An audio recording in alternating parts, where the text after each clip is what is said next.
ఓం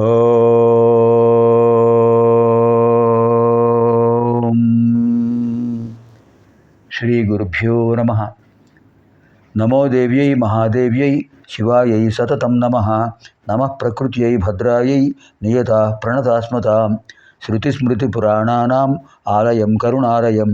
నమామి భగవత్పాదం శంకరం లోకశంకరం. అర్చనకాలే రూపగత, సంస్తుతికాలే శబ్దగత, చింతనకాలే ప్రాణగత, తత్వవిచారే సర్వగత. ఓం ఐం హ్రీం శ్రీం శ్రీమాత్రే నమః. ఓం ఐం హ్రీం శ్రీం శ్రీమాత్రే నమః. ఓం ఐం హ్రీం శ్రీం శ్రీమాత్రే నమః. ఓం ఐం హ్రీం శ్రీం శ్రీమాత్రే నమః. ఓం ఐం హ్రీం శ్రీం శ్రీమాత్రే నమః. ఓం ఐం హ్రీం శ్రీం శ్రీమాత్రే నమః. ఓం ఐం హ్రీం శ్రీం శ్రీమాత్రే నమః. ఓం ఐం హ్రీం శ్రీం శ్రీమాత్రే నమః. ఓం ఐం హ్రీం శ్రీం శ్రీమాత్రే నమః. ఓం ఐం హ్రీం శ్రీం శ్రీమాత్రే నమః. ఓం ఐం హ్రీం శ్రీం శ్రీమాత్రే నమః. ధ్యానం. ఏ స్తోత్రం చదివినా, జపం చేసినా, మానం చేసుకుంటున్నా ధ్యానం ముఖ్యం. ధ్యానంలో అమ్మవారి యొక్క విశేషమైన వర్ణన ఉంటుంది. ఆ ధ్యాన శ్లోకం అర్థవంతంగా చదివి, ఆ శ్లోకంలో వ్యాసుల వారు ఏ విధంగా అమ్మవారిని వర్ణించారు, ఆ రూపాన్ని మనం ఆజ్ఞాచక్రంలో బొట్టు పెట్టుకునే చోట ఊహించాలి. ఆ భావన ఉండాలి. అక్కడ అమ్మవారు ప్రత్యక్షం అవుతుంది.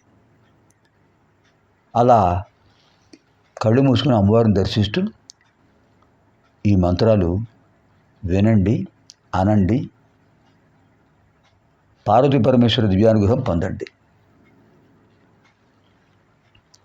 అతి మధుర చాపహస్తాం అపరిమితామోద బాణసౌభాగ్యాం అరుణాం అతిశయ కరుణాం అభినవ కులసుందరీం వందే. అతి మధుర చాపహస్తాం అపరిమితామోద బాణసౌభాగ్యాం అరుణాం అతిశయ కరుణాం అరుణాం అతిశయ కరుణాం అభినవ కులసుందరీం వందే. ఎంత అద్భుతంగా వర్ణించారండి వ్యాసుడు గారు. హయగురుస్వామి వారు చెప్తున్నారు, అగస్త్యుల వారు వింటున్నారు. అతి మధుర చాపహస్తాం అపరిమితామోద బాణ సౌభాగ్యాం అరుణాం అతిశయ కరుణాం అభినవ కులసుందరీం వందే. వందే నమస్కరిస్తున్నాను. కహ ఎవరు? అహం నేను. అహం వందే నేను నమస్కరిస్తున్నాను. కాం వందే ఎవరికి నమస్కరిస్తున్నావు? అభినవ కులసుందరీం లలితా పట్టా పరాభట్టారికాం వందే. అభినవ కులసుందరీం లలితా పరాభట్టారికాం వందే. కహ వందే? అహం వందే. కాం వందే? లలితా పరాభట్టారికాం వందే. కర్త కర్మ క్రియ. అహం నేను. అభినవ కులసుందరీం అద్భుతమైన ఆధ్యాత్మిక సౌందర్యంతో ప్రకాశిస్తున్నటువంటి లలితా పరాభట్టారికను వందే నమస్కరిస్తున్నాను. ఈ లలితా పరాభట్టారిక ఎలా ఉన్నారు? దానికి విశేషణాలు చెప్పారు. ఎలా ఉన్నారు? అతి మధుర చాపహస్తాం. అతి మధుర చాపహస్తాం. అతి మధురమైనటువంటి చాపం, ధనుస్సు ఉంది అమ్మవారి చేతిలో. ఏమిటంటే ధనుస్సు? చెరకు గడ. చెరకు గడయే అమ్మవారి ధనుస్సు. అతి మధురంగా ఉంటుంది. అతి మధుర చాప. చాప అంటే ధనుస్సు. హస్త అంటే చేతుల్లో ఉంది. అమ్మవారి చేతుల్లో అతి మధురమైన రుచిని కలిగించేటటువంటి చాపమున్నది, ధనుస్సు ఉన్నది. అపరిమిత ఆమోద బాణ సౌభాగ్యం. ఇంకా బాణాలు కూడా ఉన్నాయి అమ్మవారి చేతిలో. ఆ బాణాలు ఎటువంటివి? సౌభాగ్యం, సౌమంగళ్యాన్ని, సౌభాగ్యాన్ని కల్పించేవి. ఎటువంటివి అవి? ఆమోద పరిమళ భరితములైన బాణాలు. బాణాలు పరిమళ భరితంగా ఉంటాయా? ఉంటాయి. ఎందుకని? అమ్మవారి చేతిలో ఉన్నాయి కనుక. ఎటువంటి ఆమోదం అది? పరిమళం. అపరిమిత. అపరిమిత దానికి హద్దు లేదు. లౌకికంగా ఉండే పరిమళాలకు హద్దు ఉంది. కస్తూరి, చందనం, పన్నీరు ఇలాంటివి తాత్కాలికమైన ఆమోదములు, కొంతసేపే ఉంటాయి. ఎక్కువసేపు ఉండవు, కొన్ని గంటల తర్వాతే ఉంటాయి, తర్వాత ఏమీ ఉండదు. కానీ ఇది అమ్మవారి చేతిలో ఉన్న పుష్ప బాణాలు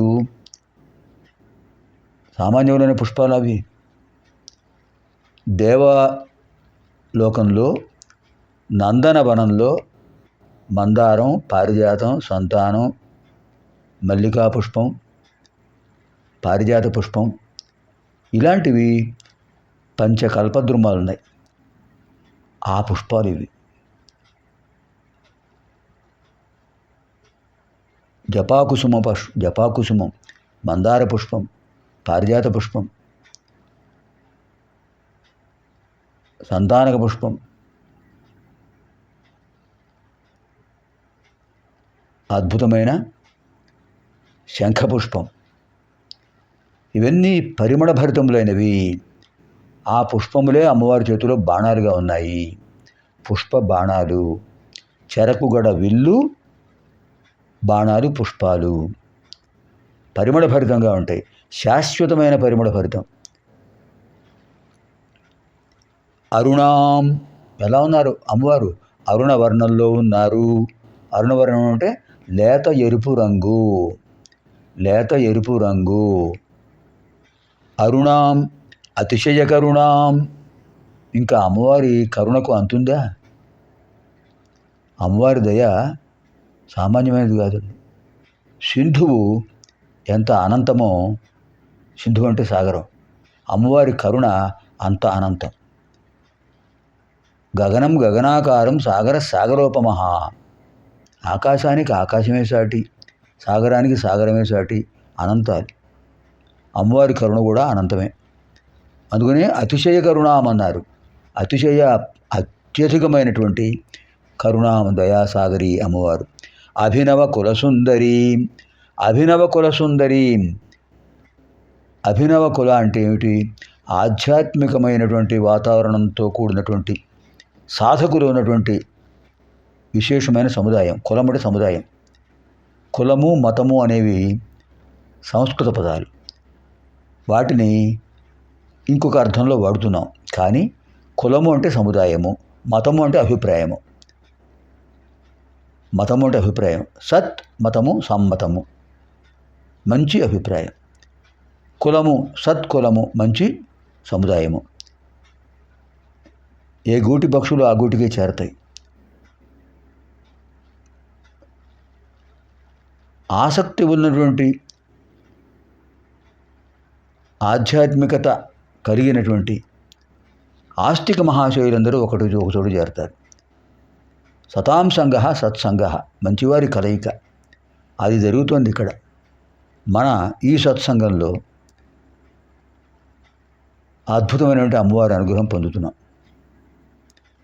ఎన్నో జన్మల పూర్వపుణ్య ఫలితంగా మనం ఈ అవకాశాన్ని పొందుతున్నాం. చెప్పగలిగే అవకాశం నాకు లభించింది అమ్మవారి అనుగ్రహంతో. వినే దివ్యానుగ్రహం మీకు లభించింది. ఇదంతా అమ్మవారి యొక్క లీలా విలాసం. అమ్మవారి సంకల్పం లేనిదే హయగ్రీవ స్వామి వారు అగస్త్యుల వారికి చెప్పారా? అలాగే అమ్మవారి అనుగ్రహం ఉంటేనే ఈ సత్సంగం జరుగుతుంది. అలాంటి అమ్మవారికి నమస్కారం. అతిమధుర చాపహస్తాం అపరిమితామోద బాణ సౌభాగ్యాం అరుణాం అతిశయకరుణాం అభినవ కులసుందరీం వందే. అభినవ కులసుందరీం. అభినవ నిత్యనూతనమైన సౌభాగ్యం అమ్మవారిది. అమ్మవారి సౌభాగ్యం నిత్యనూతనం.